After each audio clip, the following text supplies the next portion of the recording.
নমস্কার, আপনারা শুনছেন বীরভূম নিউজ টিভি।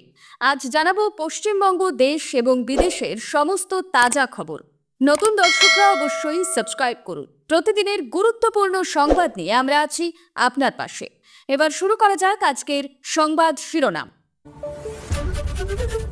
সাগরদিঘিতে ভয়াবহ দুর্ঘটনা, মাল বোঝাই দুই লরির মুখোমুখি সংঘর্ষে দাউ দাউ আগুন, সাগরদিঘিতে পুড়ে মৃত্যু চালকের। এই ধরনের অপরাধী বাইরে ঘুরলে মুশকিল, চন্দ্রনাথের জামিন বহাল নিয়ে নাখুশ সুকান্ত।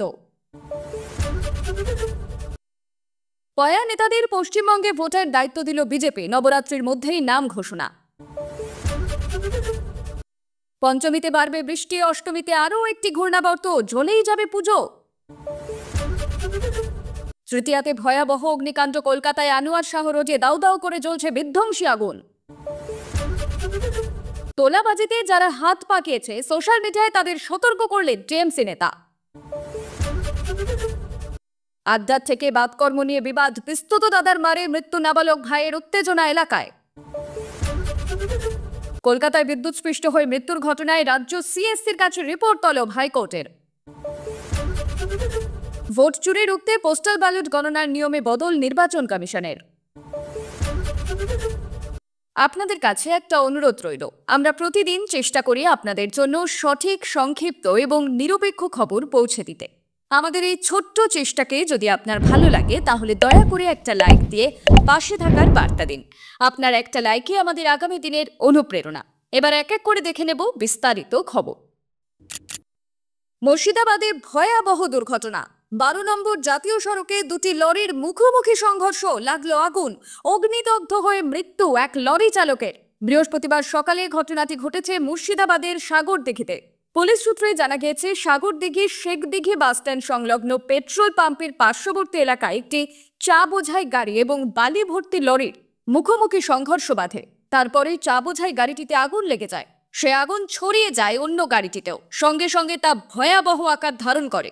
দুর্ঘটনায় আহত হন দুই লরির চালক এবং খালাসি। চা বোঝাই গাড়ির খালাসি আগুনের গ্রাস থেকে বেরিয়ে আসতে পারলেও চালক আটকে পড়েন, অগ্নিদগ্ধ হয়ে মৃত্যু হয় তার। জানা গিয়েছে, চা বোঝাই গাড়িটি অসম থেকে আসছিল। গাড়িটি ঠিক রাস্তাতেই চলছিল, বালি বোঝাই লরিটির চালক উল্টো রুটে ঝুঁকে পড়ে। লরির দুটি গতি অনেক থাকায় দুর্ঘটনা এড়ানো যায়নি। মুখোমুখি সংঘর্ষ বাধে, তারপরেই আগুন ধরে যায়। খবর পেয়ে ঘটনাস্থলে আসে দমকলের একটি ইঞ্জিন, পৌঁছয় পুলিশও। কিছুক্ষণের চেষ্টায় আগুন নিয়ন্ত্রণে আনে দমকল, উদ্ধার করা হয় দগ্ধ চালককে। ঘটনায় জাতীয় সড়কে যানজটের সৃষ্টি হয়। পুলিশ দুর্ঘটনার কবলে পড়া গাড়ি দুটি সরিয়ে নিয়ে যাচ্ছে। ঘটনায় ব্যাপক চাঞ্চল্য এলাকায়। প্রাথমিকের শিক্ষক নিয়োগ দুর্নীতি মামলায় বড় স্বস্তি পেয়েছেন রাজ্যের কারামন্ত্রী চন্দ্রনাথ সিনহা। তার জামিন বহাল রেখেছে বিশেষ ইডি আদালত। তবে আদালতের এই রায় নাখুশ বিজেপির কেন্দ্রীয় প্রতিমন্ত্রী সুকান্ত মজুমদার। এই ধরনের অপরাধী বাইরে ঘুরলে মুশকিল, মত সুকান্ত। আজ সুকান্ত মজুমদার বলেন, চন্দ্রনাথকে নিয়ে আদালতের রায় আমরা মর্মাহত। এর পিছনে কি চলছে না চলছে দেখা উচিত। কেন এই রায় দিল সেটাও দেখতে হবে। এই ধরনের অপরাধী যদি বাইরে বেশি দিন ঘুরে বেড়ায় তাহলে তো মুশকিল। নিয়োগ দুর্নীতি কাণ্ডে এই নিয়ে আরও এক মন্ত্রীর নাম জড়িয়েছে। এর আগে ছিলেন পার্থ চট্টোপাধ্যায়, এখনও জেল মুক্তি হয়নি তার, তবে স্বস্তি পেয়েছেন কারামন্ত্রী। প্রাথমিকের শিক্ষক নিয়োগ দুর্নীতি মামলায় চন্দ্রনাথের নাম জড়ানোর পরে গত বছরের মার্চে তার বোলপুরের বাড়িতে তল্লাশি চালিয়েছিল ইডি। বাজেয়াপ্ত করেছিল নগদ 41 লক্ষ টাকা। তবে তখন তাকে গ্রেপ্তার করা হয়নি। মন্ত্রীর বিরুদ্ধে কিছুদিন আগে চার্জশিট জমা দেয় ইডি।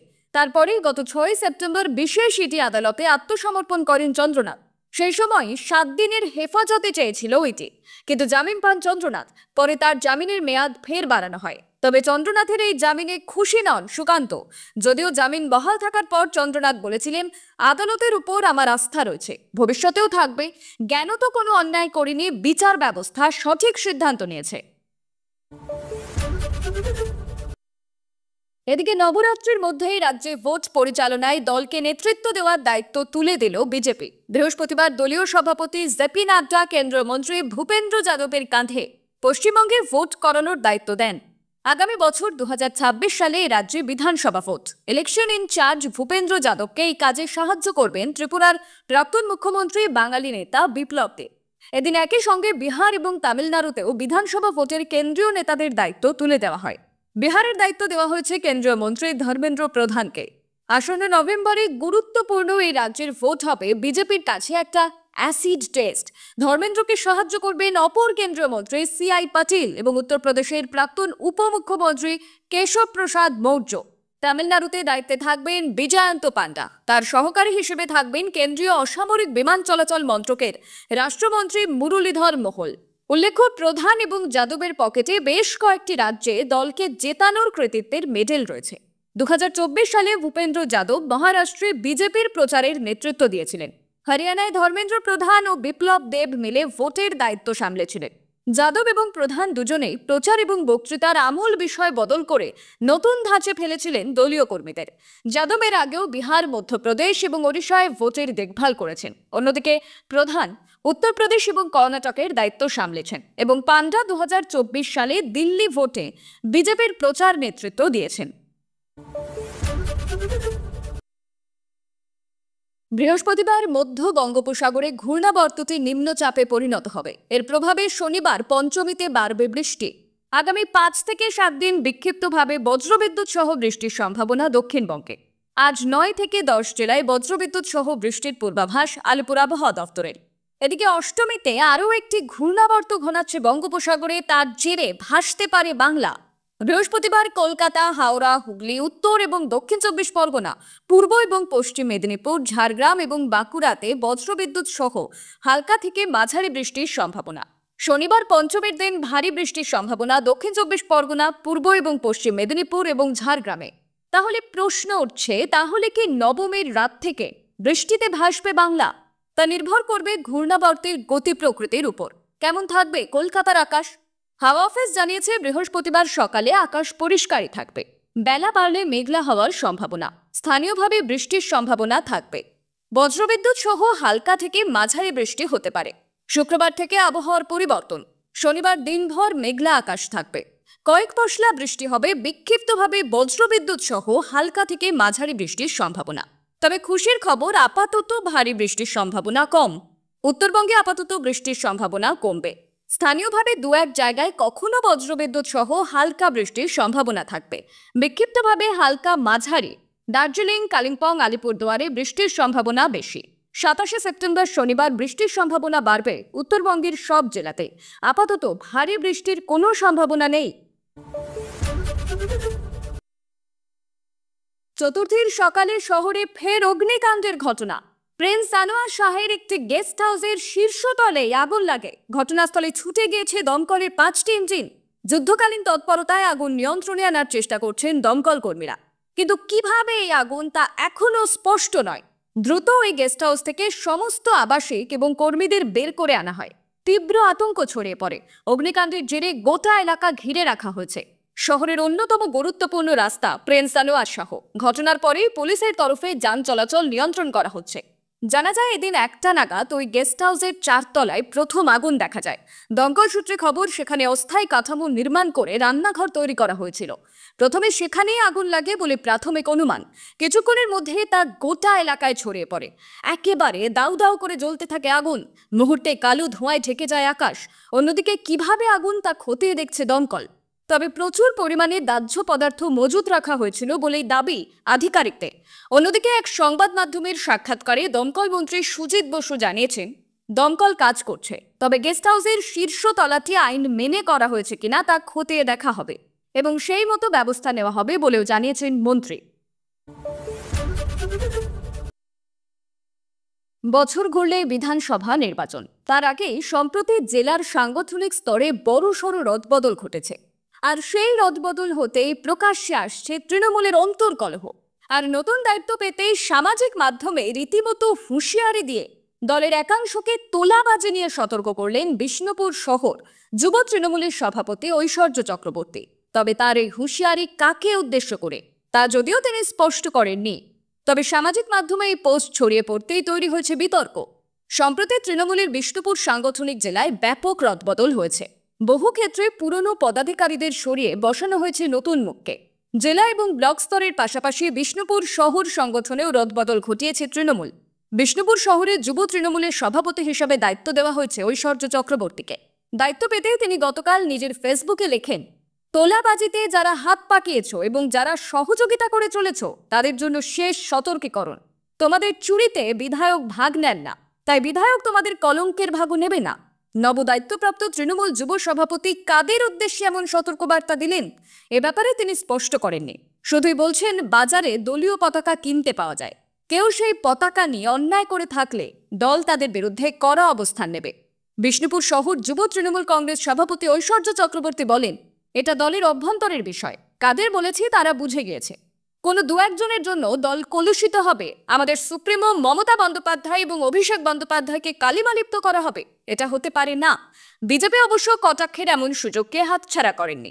বিজেপির দাবি, তৃণমূলের বিষ্ণুপুর শহর যুব সভাপতি নিজের ফেসবুক পোস্টের মাধ্যমে যা লিখেছেন তা আসলে দলের একাংশের প্রতি হুঁশিয়ারি নয়, বরং অন্তর্দ্বন্দ্বে জর্জরিত তৃণমূল ওই পোস্টে তোলাবাজির কথা স্বীকার করে স্বীকারোক্তি দিয়েছে। তুচ্ছ ঘটনায় মর্মান্তিক পরিণতি। বাতকর্মকে কেন্দ্র করে বিবাদ, পিস্তুত দাদার মারে প্রাণ গেল মামাতো ভাইয়ের। ঘটনাটি ঘটেছে বনগাঁর গোপালনগরে। ঘটনায় ব্যাপক চাঞ্চল্য এলাকায়। মৃত নাবালকের নাম প্রদীপ ব্যাদ, বয়স 15 বছর। সে গোপালনগর থানার কামদেবপুর এলাকার বাসিন্দা। মঙ্গলবার রাতে 11 নম্বর রেলগেট এলাকায় পাড়ার ছেলেদের সঙ্গে আড্ডা দিচ্ছিল সে। সেখানে উপস্থিত ছিলেন পিস্তুত দাদা সূর্য ব্যাদ, তার বয়স 18। তখনই প্রদীপের বাতকর্ম নিয়ে হাসাহাসি শুরু করেন সূর্য। তা সহ্য করতে না পেরে বিবাদ লাগে দাদা এবং ভাইয়ের। তা থেকেই হাতাহাতি।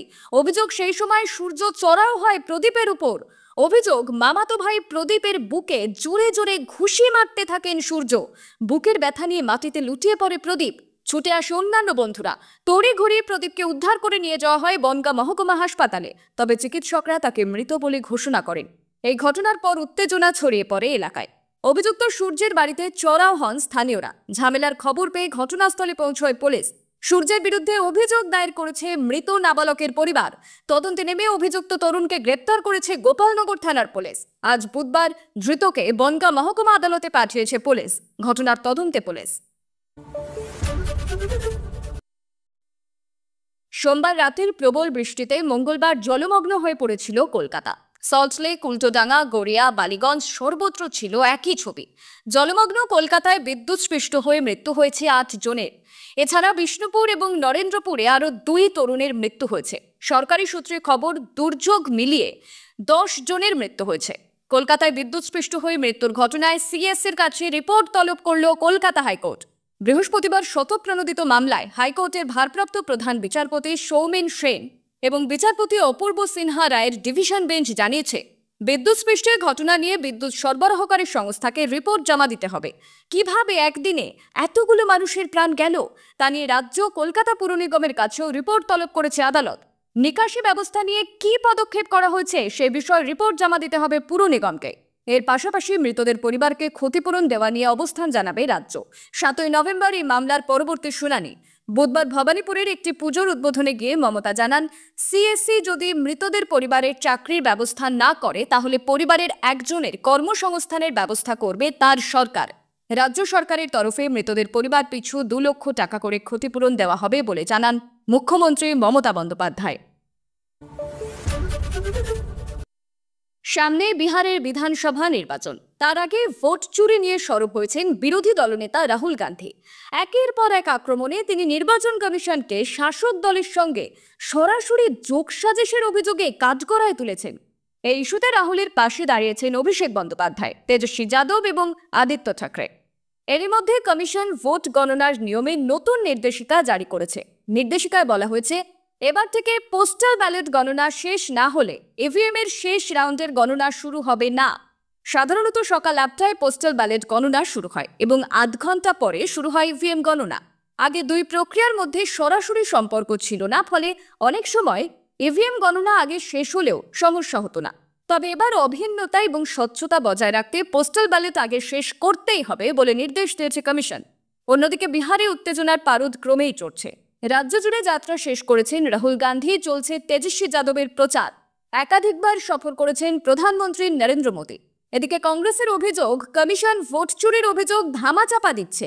রাহুলের দাবি, ভোটের প্রহরী জেগে থেকেও চোরদের রক্ষা করছে, যদিও কমিশন এই অভিযোগ সরাসরি নস্যাৎ করেছে।